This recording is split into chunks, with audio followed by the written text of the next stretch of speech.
into some foam rolling for our points. Often we're really rough on our body when we're using a foam roller. I want us to be nice and gentle, okay? So, like I always say, you need to be able to breathe through the movement, breathe through the stretches and the releases.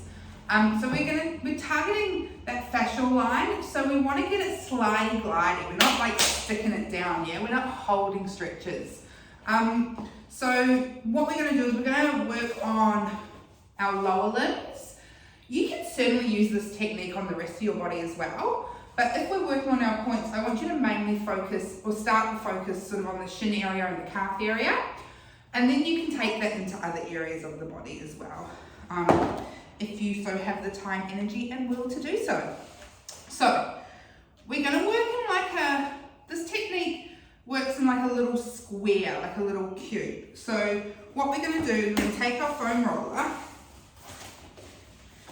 and we're going to, again, remembering with foam rolling, anything foam rolling, tennis balls, anything like that, we're never working bone on bone. So, with the shin, you want to sort of lean, that feels good, to the outside a little bit. So see how I sort of come on to here, and I've I'm almost dropping my hip down so I can get the outside of that shin, yeah? Have a little play around with what feels best for you. You also don't want to push. I quite often see like hyperextending, pushing in, turning the hands around.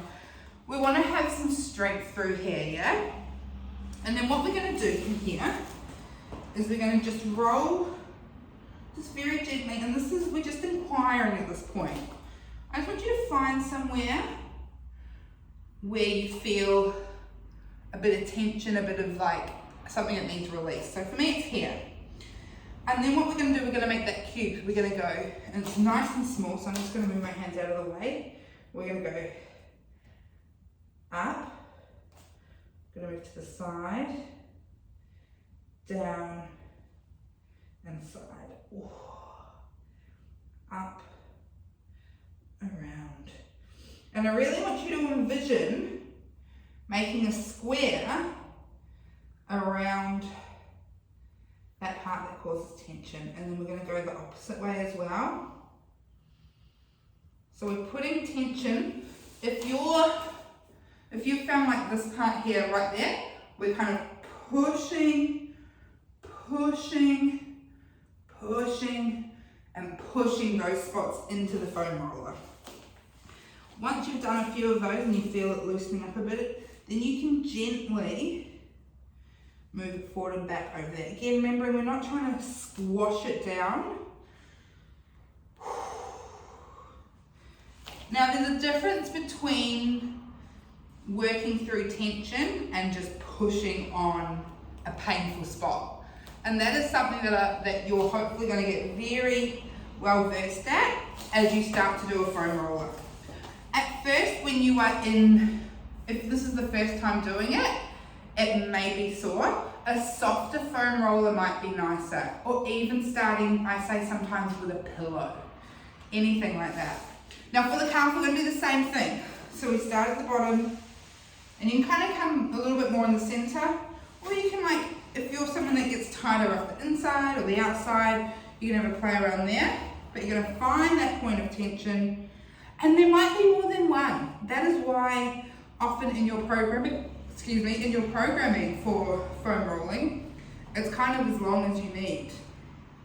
All right, and then we're going to go up, side, down, and side, creating that little box. And then we do the other way. It's quite a different sensation. It's almost more, I like to think of it as it's more peaceful. And isn't that lovely in especially a dancer's body where we move so much and where everything is go, go, go. Sometimes slowing down and really concentrating on where we need that release is just a really beautiful moment. Once you've done that a few times, taking that beautiful roller gently forward and back. Then maybe finding another spot and going on. So as you can see, that's why I say start with the lower limbs because you can be here for a while. So we want to prioritize down on our calves and our shins for this one, but definitely you can use it all over.